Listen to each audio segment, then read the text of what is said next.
sa patuloy na pagsisiyasat ng aming team na pag-alamang maliban sa irrigation project sa Barangay Suklaban, may iba pang government projects na hawak ang A.D. Gonzalez Construction and Trading Company Incorporated. Ayon sa website ng Sumbong sa Pangulo, ang kontratistang ito may dalawa pang flood control project sa Pampanga na parehong completed na ang status. Ang kabuuang halaga hindi bababa sa 360 million pesos.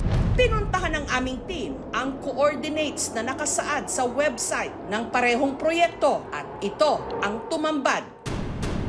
Parehong mga sakahan lang, wala ang mga ipinangakong proyekto. Nakipag-ugnayan ang aming team sa DPWH Pampanga 3rd District Engineering Office na siyang may hawak ng proyekto. Ngunit tumanggi silang magbigay ng impormasyon alinsunod daw sa direktiba mula sa Central Office ng DPWH. Samantala, pinuntahan ng aming team ang opisina ng A.D. Gonzalez Construction and Trading Company Incorporated pero tumanggi silang magbigay ng panayam. Gayunman, ang kampo ni dating Congressman Aurelio Dong Gonzalez Jr. nagbigay ng pahayag. We reiterate that Congressman Aurelio D. Gonzalez Jr. has no ownership interest, management participation, or any form of affiliation with A.D. Gonzalez Jr. Construction and Trading Company Incorporated.